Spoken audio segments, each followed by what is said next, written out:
Welcome to a special series recorded at Posidonia 2026 in Greece, where Sea Trade Maritime News was proud to be the official podcast. Over the coming weeks, you'll be hearing from our team, talking to leading organisations and companies who attended the event, discussing issues and innovations in today's complex shipping market. Secretary-General, welcome to Posidonia. We're here in the heart of Greek shipowning, one of the largest shipowning nations on the planet. What message do you have for that community about the role they can play in shaping global regulation at IMO? Greece is a big shipowning nation. Nearly a fifth of the global tonnage is actually operated and owned by Greek shipowners. And of course, it's their experience in implementing the IMO rules and the processes that we have in place to enhance the safety, security, sustainability, and environmental protection of shipping that I would like them to share with us. But the other message that I have for this very important community is what are they doing in order to enhance the sustainability of shipping? How are they investing? What are the new technologies that they expect that is going to help us bring shipping to be more efficient? And this is not just on the area of the environment, but on safety and security. And in particularly, how are they going to invest more into the people in shipping, which is the seafarers, in order to actually have better lives for the seafarers on board the ship, better training and education, better facilities, and of course, be able to attract the new talent. Sticking on decarbonisation just for a second, obviously the IMO net zero framework has been in the news now for well over a year. Its adoption was delayed, MEPC 84 perhaps showing that it's getting back on track a bit. How can owners and operators of ships prepare while the politics is still playing out at MEPC? I'll continue to ask to all those that can be the early movers and demonstrate that this decarbonisation transition is actually taking place already, to do so and to share that experience with us. There are concerns that were raised in last October meeting, and those are the ones that we're actually addressing right now. That comes from the new technologies and how we're going to address them within the framework. Fuels that are already being utilized and that are transitioned in this process, like biofuels and LNG. And at the same time, better clarity of how we're going to support not only the sector, but the member states in this transition.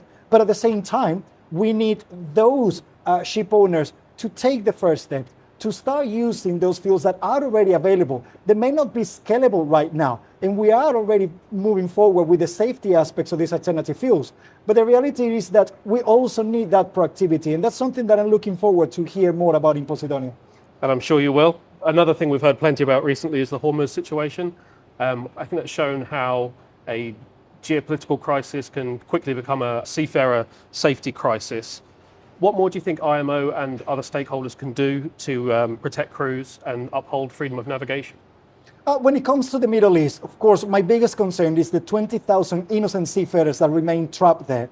And it's not the fault. They're not part of these geopolitical conflicts. But we've seen in recent years, in particular, how geopolitics continue to have a negative effect in shipping. And people are now noticing shipping even more, which is, in a way, it's good because we are here to provide for the benefits of everyone around the world. So shipping should not be weaponized in this respect. At the same time, it allows us to actually provide more and listen more to the seafarers. In my recent conversations with some of the seafarers that have been trapped there or that have actually been able to leave, they express their views that they feel a little bit unheard and abandoned in the fact that we're not investing in them. They're not only expecting bigger salaries. That's not the number one thing that they want for us. They actually want assistance with training. They want better accommodation, better connectivity on board the ships, better treatment when it comes to mental health, fatigue, etc. So there are several areas that we are working in the regulatory process of IMO with the revision of the STCW Convention to address it. Working as well on the social aspects with the International Labour Convention, as IMO doesn't have a particular remit when it comes to the Maritime Labour Convention, but we're interested. And we need to start reducing the number of cases of abandonment and criminalization. The more that we actually look after our people, the better the system is going to work for all of us. And perhaps our final question is shows a bit of tension with the people, perhaps. While all of this has been going on, IMO continues its work in the background that perhaps doesn't grab as many headlines. That led to the adoption of the first global code for maritime autonomous surface ships. How do you balance the need to regulate these fast-evolving technologies while maintaining the safety that we expect from the IMO? I like the fact that you actually started by saying that there's a lot of work on the organization that goes unnoticed. And yes, we tend to be on the headlines, whether on the areas of the environment and particularly greenhouse gas emissions, or when there is a conflict or an accident, and then everybody else gets affected by it. But the work of IMO doesn't stop. We work 24/7 because it is the reason why shipping has become safer, more secure, and to be fair, environmentally friendly as well. If we look at the records, that we have reduced oil pollutions by 90% in comparison to the 1990s. Even GHG emissions, the carbon intensity has been reduced by over 30% in comparison to 2008. Now, we have new technologies coming in. We now have the MAS code, the autonomous ships code, that is coming in. What I really would like to see is, again, depart from the operators, the ship owners, what are the real technologies that we need? Not the nice to have, but the technologies that are going to support the end users. We will be actually working further in the negative aspects of all these transitions on the new technologies, for example, cybersecurity, cyber risks.